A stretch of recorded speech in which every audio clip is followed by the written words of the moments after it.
Sembari Nauti. Pemirsa, Ade sekarang udah bersama Mas Kris dari Baku Cakar Pictures ini. Yang penting bukan Bakurado ya? Bukan Bakurado. Nah ini Mas Kris sudah daerah yang keberapa sih yang didatangi? Ini adalah daerah kita yang keempat. Dari daerah apa itu? Pertama kita syuting program ini di Jawa Timur. Jawa Timur itu meliputi Surabaya, Malang, Sidoarjo, Bromo. Yang kedua kita syuting di Makassar, Pinrang, Ramang-Ramang, sampai Toraja. Nah, yang ketiga kita bikin program ini lagi dari Samarinda, Tenggarong sampai Bontang. Nah, sekarang khusus Provinsi Gorontalo. Nah ini kalau misalkan dari keempat ini programnya memang dikhususkan untuk daerah-daerah gitu ya? Ya, untuk di daerah-daerah kita ngambil kearifan lokal setempat, bebas mulai dari makanan, terus tempat wisata, terus tokoh seni dan budaya, semuanya lah. Gitu. Kalau di Gorontalo sendiri gimana pengalamannya? Experience-nya seperti apa? Kalau di Gorontalo ini lumayan berbekas ya buat saya, karena menurut saya ini dari keempat tempat yang saya udah jalanin, ini landscape yang paling cantik. Gunung, awan, laut, mataharinya, wah keren. Kolaborasi yang bagus ya? Kolaborasi yang bagus, orang-orangnya sangat ramah, sangat welcome, sangat menerima kita kayak keluarga. Pokoknya kita seneng banget. Walaupun ini yang paling tersingkat, kita syuting di sini hanya 14 hari, 13 hari. Di tempat lain kita tuh sebulan. Paling pendek kemarin Kalimantan Timur 18 hari. Ini yang paling singkat, tapi yang paling berbekas. Paling berbekas. Karena akhirnya melihat secara langsung landscape dari bumi Lohulondalo gitu ya. Betul sekali. Gitu. Kalau misalkan daerah-daerah yang bikin kayak banget gitu, ada nggak sih di sini? Kayaknya sih kita semua tujuannya ke sini untuk lihat Shirley ya. Untuk lihat Shirley. Tuh, dan kita udah lihat tadi pagi ya, luar biasa. Bener-bener makhluk yang sangat majestic. Gitu. Masya Allah. Orang-orangnya aman ya? Makanannya? Oh, makanannya enak banget. Di sini makanannya tidak terlalu berminyak, tidak terlalu berlemak juga. Makanannya clear, sehat kayaknya di sini. Gitu. Kalau misalkan dapat kesannya di sini apa aja sih? Kalau kesan-kesannya ya rata-rata baik sih. Menurut saya orang-orang di sini sangat ramah, sangat welcome. Kita juga udah bisa dengar cerita dari para, kan kita banyak ngambil UMKM ya di sini. Kita udah bisa dengar dari cerita-cerita yang mengharukan dan menyentuh lah dari mereka gitu. Dan ini sangat cerita yang personal buat saya, juga menimbulkan ide-ide yang luar biasa kalau kita jadiin sebuah karya gitu. Kalau nanti orang tanya, menurut kamu kenapa kalian harus datang ke Gorontalo? Mas Kris bakalan jawab apa? Kalau ya sebenarnya kita baru pertama nih datang ke Gorontalo. Kalau untuk Sulawesi ya saya udah Makassar, Manado, itu udah sering lah gitu. Gorontalo ini kita belum pernah dan kedengarannya agak asing ya. Cuman setelah kita kesini, wah keren banget, bagus banget. creature-nya masih alami ya? Alami sekali, itu luar biasa. Si pemandangannya juga dari pagi sampai malam juga itu masih ada bentuk keindahannya. Keindahan. Kalau di tempat kita di Jakarta nggak dapat apa-apa. Kalau kata orang sini tuh mataharinya tetap ngejar gitu. Mataharinya tetap ngejar, dia tetap berusaha gitu. Nah selama kita di sini juga, kita nih penasaran, ya kan. Sekarang kan Ade ini udah 70 episode ya termasuk yang ini. Nah sekarang kita penasaran juga. Ade boleh ceritain nggak latar belakangnya Ade itu apa pekerjaannya di sini? Coba cerita. Ya sebenarnya Ade ini sekarang berprofesi sebagai seorang dosen, juga megang sebuah prodi gitu dalam sebuah universitas. Tapi jauh di belakang itu memang S1-nya udah lekat banget dengan media. S1 komunikasi, S2 juga masih komunikasi gitu. Tapi jauh di belakang itu memang anaknya anak pariwisata banget. Oke. Anaknya seniman banget, anaknya budaya, ikut budaya banget. Jadi nari iya, nyanyi iya, ikut paduan suara iya, modeling juga iya. Oke. Jadi semuanya itu emang udah lekat banget. Dan untuk jalan-jalan seperti ini, bikin program, itu terbentuk waktu dari S1 gitu. Karena sudah lekat dengan media, karena ada mata kuliah yang mengharuskan, why not, berarti diasah terus. Jadi dari 2014 udah juga ngisi beberapa stasiun TV yang ada di sini, di lokal gitu ya. Jadi kalau bisa dibilang terlalu dekat gitu, iya dekat dengan media sudah iya gitu. Gambaran terkait media itu seperti apa sudah ini. Jadi sekarang profesinya selain seorang dosen juga, kemudian content creator iya, dekat dengan media juga, kemudian apa ya sekarang ya, freelancer. Oke. Apa yang membuat Ade mau sih untuk membawakan program ini? Kenapa gitu Ade mau jadi host? Yang pertama karena aku suka jalan.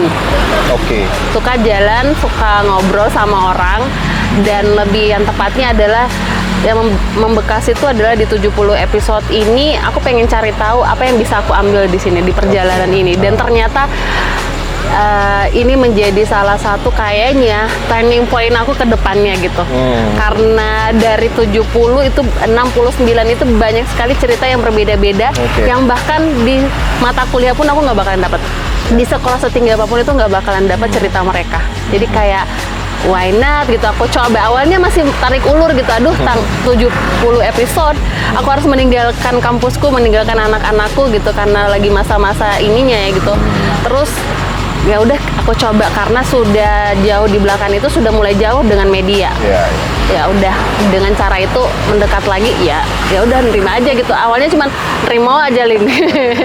Berarti sekarang totalnya Ade udah ngobrol sama 70 orang yang berbeda-beda dong. Betul. Nah itu gimana tuh Ade menyikapinya tuh?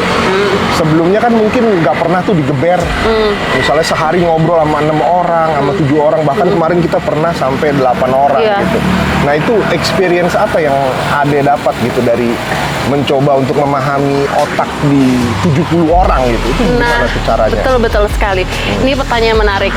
Akhirnya setelah setiap pulang itu selalu aku evaluasi gitu. Ternyata ada hal-hal yang harus aku pelajari di setiap manusia gitu. Di 70 kepala, bahkan lebih dari 70 kepala, karena setiap episode itu kan banyak, ada yang sampai 2, 3 dan sebagainya. Dan untuk secara langsung bertanya kepada mereka itu kan tanpa harus ada skrip gitu ya. Betul. Tidak disusun lagi, harus bertanya ini dan sebagainya. Jadi apa yang mereka keluarkan itu yang aku pertanyakan, dan aku mulai memahami. Oh, gini toh ternyata ceritanya gitu. Oh gini tuh cara memahami mereka gitu. Karena kan kadang dapat satu nih, misalkan contoh ada beberapa gitu yang mungkin sulit diajak untuk komunikasi. Nah gimana caranya untuk mulai dekat ke mereka gitu. Karena mereka bentengnya tinggi banget nih. Iya. Sulit untuk diulek-ulek gitu ya, dikulik lagi ceritanya. Tapi akhirnya sembari bercerita, tapi sembari juga belajar. Sembari belajar terkait manusianya sendiri gitu. Dan jadi itu experience-nya memang seperti yang dibilang tadi, tidak bakalan ada dapat lagi di pendidikan tinggi manapun. Oh mantap. Berarti ini juga satu kesempatan untuk membuka hati dan pikiran kejurnalisan. Iya, betul. Bagaimana mengorek pertanyaan ke orang, dan bagaimana orang juga bisa menceritakan mungkin aib-aib yang dia nggak ceritakan di mana-mana. Pas di episode kita, dia ceritain banyak cerita-cerita yang sedih ya. Betul Mas. Ada satu hal yang memang, ada satu yang berkesan buat Ade gitu ya. Ade tidak bisa sebut apa itu gitu. Dia tuh masih bentengnya kuat banget, kelihatan gitu. Dia bercerita, dia tidak bisa menatap Ade gitu dan segala macam. Dia masih sebatas iya atau tidak dan segala macam. Akhirnya untuk dipancing itu ada hal-hal kayak celah-celah kata-kata yang memang harus dipancing ke dianya gitu. Oh gitu. Iya, jadi seperti ini tuh. Ternyata kita itu kalau bikin benteng masih bisa dirobohkan dengan celah yang dari kita sendiri gitu. Dan yang paling penting itu adalah kita harus lebih dekat ke mereka, jangan ada gap. Jadi kayak contoh, ada satu waktu yang masih awal-awal gitu ya, kayak Ade harus kayak, oh ya Ade sebagai host aja, dia sebagai narasumber. Ketika Ade mencoba untuk teman bicara aja, melihat dia, mulai lebih dekat kita dibanding Ade harus memposisikan Ade sebagai host dan dia sebagai narasumber. Dan itu beda banget rasanya. Jadi makanya ketika mereka bercerita dan kita tiba-tiba menangis, itu karena udah bukan lagi sebagai host dan narasumber, tapi kita sudah sebagai satu paket teman bicara gitu. Ya, arti Baku Cakar sendiri ini emang konsep kita ya. Jadi memang nggak ada skrip. Ya kalau orang bilang ya Baku Cakar aja cakar. Menurut budaya ketimuran. Oh, tapi awal mula ada Baku Cakar di mana sih? Awal ada mula Baku Cakar tuh kita baru berdiri 3 tahun gitu.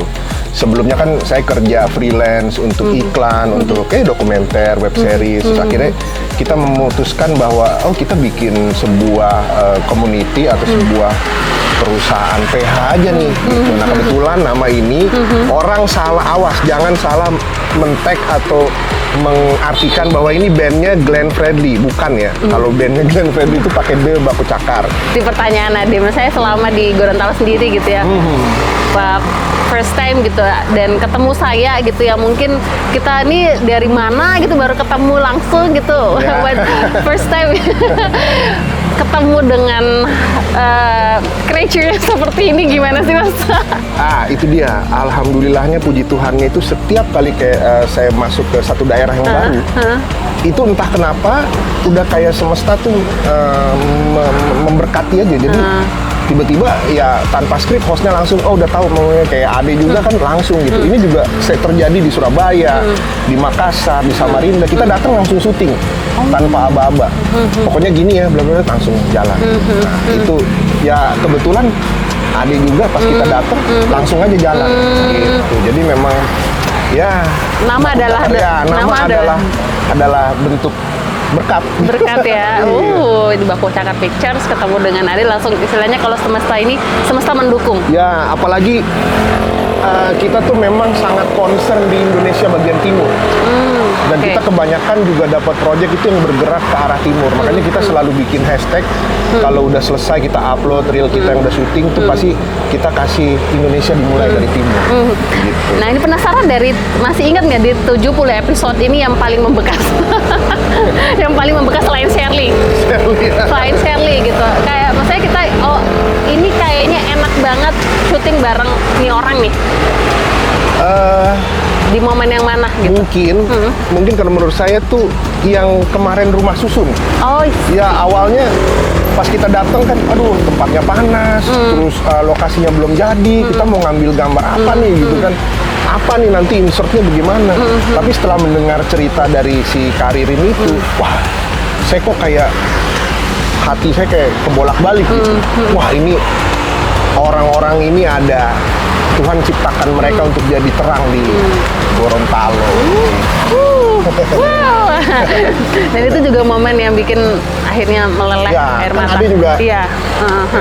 Itu karena kalau ya saya lihat sih kalau orang-orang yang mereka menggerakkan sesuatu pergerakan dengan hati pasti sampai ke hati juga.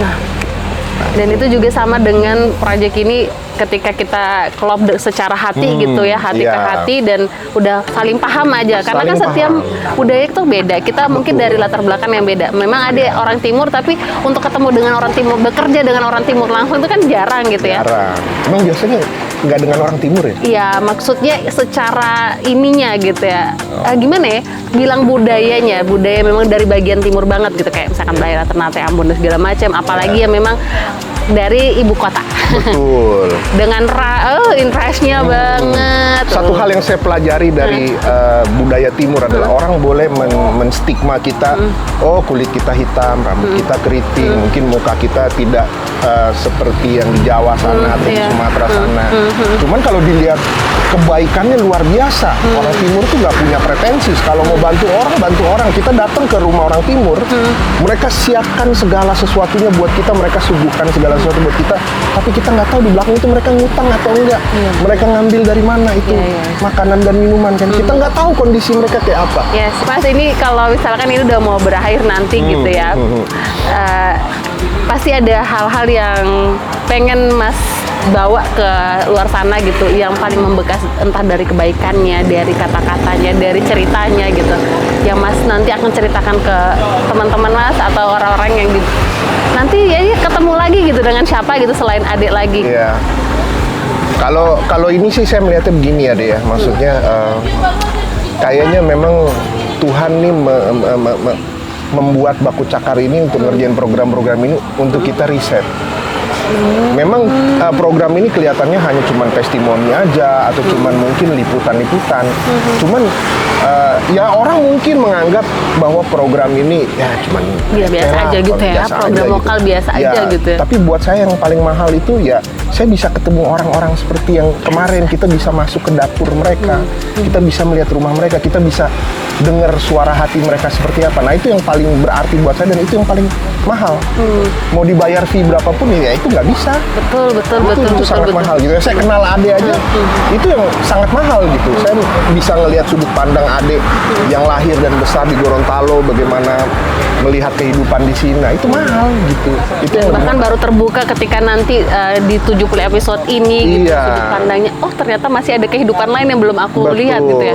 Betul. Dan saya tuh selalu melihat ya, maksudnya kayak misalkan Ade gitu ya. Ade punya talent dan ya bakat yang luar biasa, tapi mungkin karena provinsi Gorontalo ini kan kita udah termasuk provinsi yang lumayan termiskin kan ya gitu ya. Menurut saya sih, saya banyak lihat orang-orang seperti itu nggak boleh sampai kecil hati dan nggak boleh sampai tidak bersinar, Yes. tidak bersinar gitu. Jadi saya sangat support dengan hal-hal yang seperti itu gitu. Terus shining, shimmering, splendid. Iya. Tapi memang Ade pun tidak ketika Ade balik dari Ade itu kan kuliah di luar di Jawa gitu, di Jawa Barat. Terus balik ke sini memang ada hati kecil yang kayak kenapa aku harus balik lagi ke daerah ini gitu. Dengan stigma orang-orang, iya karena kita kan udah di luar daerah, balik lagi ke sini mengembangkan daerah dan sebagainya gitu. Tapi bukan itu yang Ade lihat. Ade seperti yang Mas bilang tadi bahwa kita tuh lahir di kota yang kecil gitu istilahnya. Lahir di kota yang kecil, sarana prasarannya belum memadai, tempat kita berekspresi belum layak, wadah kita belum disediakan. Awalnya masih agak apaan sih gitu. Tapi ketika Ade menanamkan bahwa terus bersinar, yang kata Mas tadi, dimanapun kamu berada itu kamu akan terang dengan sendirinya. Ya, betul. Jangan meredupkan cahayamu. Jadi kayak terus ya udah apapun yang Ade lakukan, even itu berbeda dengan masyarakat yang di sini pada umumnya gitu ya, dengan mindset yang mungkin Ade sedikit bertolak belakang, tapi itu cara Ade untuk tetap terus bersinar di kota kecil itu. Nah, sekarang kita udah sampai penghujung. Ya, sebelumnya saya mengucapkan terima kasih nih buat Ade yang udah bantuin kita selama 13 hari.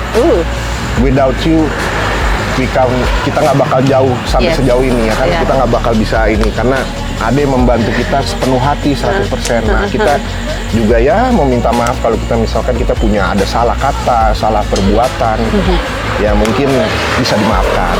Tapi Baku Cakar harus pindah lagi ke desa-desa dan negeri-negeri lainnya untuk nemuin rumah baru. Tapi karena yang pasti ini sudah menjadi rumah kita yang keempat. Gitu. Kalau Ade jadi sebelum ditutup ini Ade punya ini gitu ya, temukan nafas baru untuk orang lain. Iya. Oke. Jadi terima kasih buat semuanya. Dengan ini ya 70 episode bungkus, silahkan. Oke. Pemirsa, itu dia cerita terkait Provinsi Gorontalo. Semoga kalian akan datang langsung ke sini melihat betapa indahnya bumi Lohulondalo. Udah baku cakar. It's okay, ini tanda bahwa kita harus berakhir. Oke. Bye. It's a wrap. Yeay, dah.